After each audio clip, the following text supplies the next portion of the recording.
So a lot of people ask for the fastest possible strategy. What is the best and the quickest, the quick and dirty strategy to get an immediate passport? You have the net worth and you always spent money on different things that you liked and desired, but a citizenship or a second passport is one of the best and the most exciting things that people want to invest their money in, especially in 2026. And in this video, I'm going to discuss a couple of quick ways to immediately get a citizenship. And second, you also want to add the right type of permanent residency on that passport that you're immediately getting. So first step, immediate passport. Second step, add the right type of permanent residency, which also then materializes, and this is a paper residency that you want to add.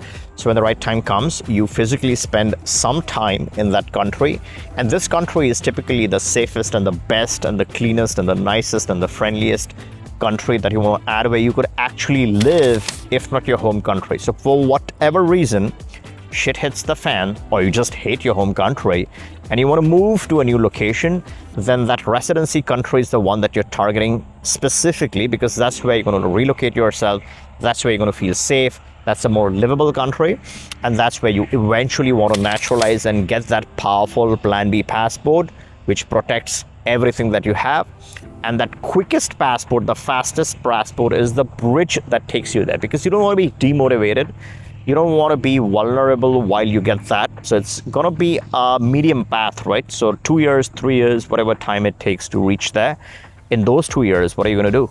That's where you need this interim passport. You're not going to throw this. It's going to add, it's going to enhance your portfolio. But this is the starter passport. What are the best options in the world? I think there are 3 options.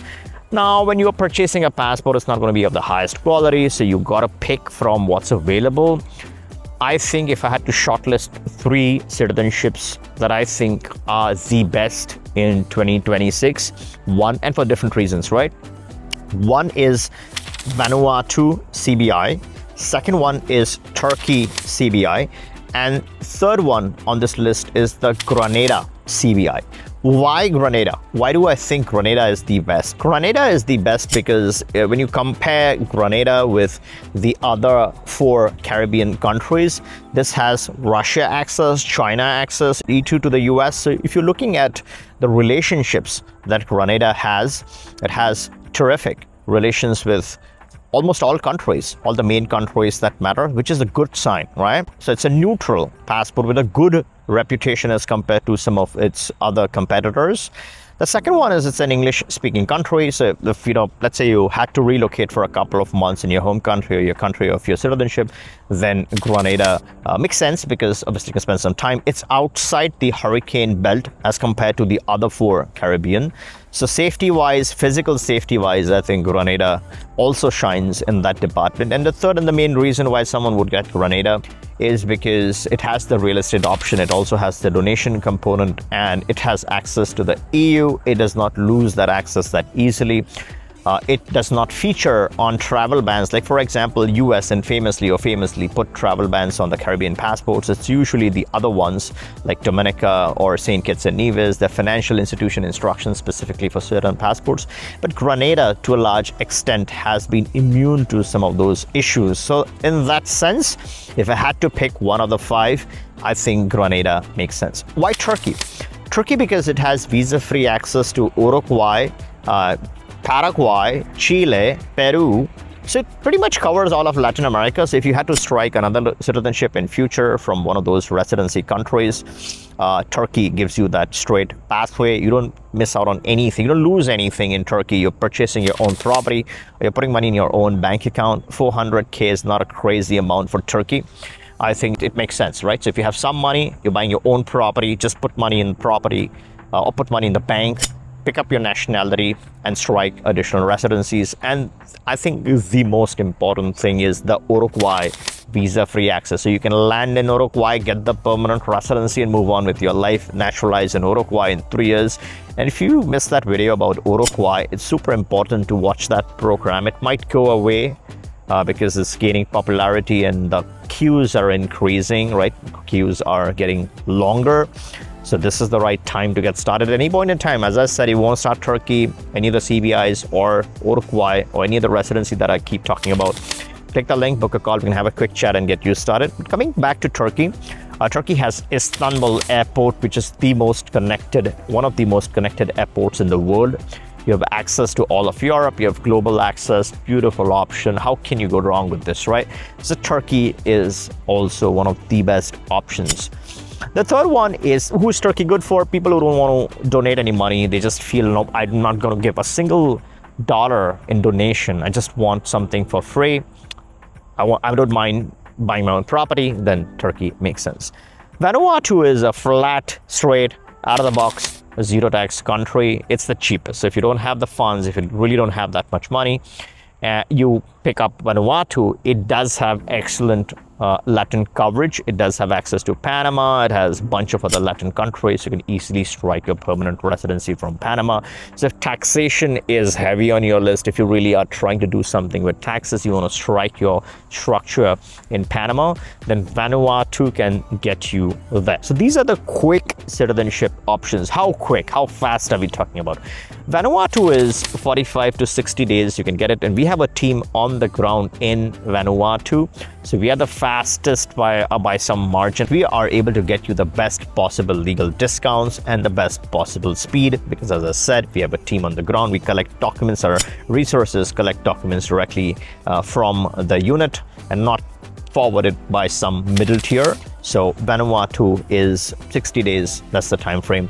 Turkey is 6 months approximately, more or less, if you're doing the bank deposit option.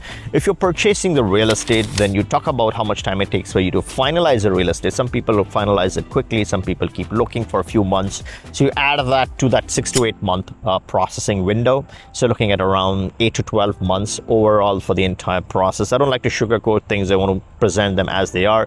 Sometimes it could take less, sometimes it could take more. Each case is slightly different, depends upon where you're coming from, but overall in 8 to 12 months you should get your Turkish passport. Grenada, we have a specialist real estate team in Grenada, and we have group of lawyers. So depending upon where you're coming from, they do have expertise sometimes in your local area, so that facilitates or speeds up your local document collection.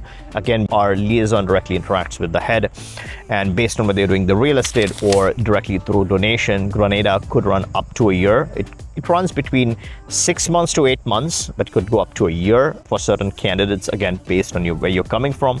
So that is the processing speed for the fastest possible citizenships. Now, when you're talking about that second layer, right, what is the residency that you want to collect in addition to a quick and a fast passport? The residency, the best residency in the world by far is Uruguay. So if I'm focusing on Latin America, the top picks are Mexico, Uruguay, Paraguay. Paraguay does not require any investment. The fact that you even want to do Paraguay, we can assist you, right? So you can go and grab the Paraguayan residency. Uruguay is a more premium option. It is a direct permanent residency. You qualify by showing 1,200 USD per month in active income, and doesn't need to be for a certain duration. The fact that you're earning 1,200 bucks is enough to qualify for the direct permanent residency in Uruguay. Mexico requires slightly more. It's 4,800 USD per month in active salary, and you can qualify for the Mexican residency. If you're looking at Africa, the best, the no-brainer, the straightforward, the lowest hanging fruit is Mauritius, a direct permanent residency over 50, under 50, start a business, and there are multiple ways you can get it. If you are interested in Mauritius, and if you've missed that the latest video that I've made on Mauritius and how to qualify for your 2-year fast track citizenship, yes, 2 years fast track in Mauritius, you can hop onto this one. This talks about the entire process in detail.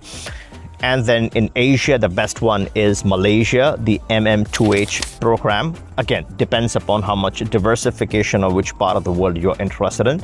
And those are not just the only ones, those are the popular ones, but there are several other residency options. If you're looking at EU, there's both paper residencies versus traditional residencies. The difference between the paper residencies and the traditional residency is that paper residencies don't require you to physically be there.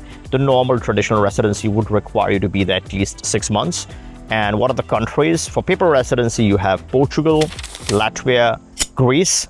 And for traditional residencies, you have a bunch of them, but the most popular one tends to be Portugal because it has the least threshold for entry.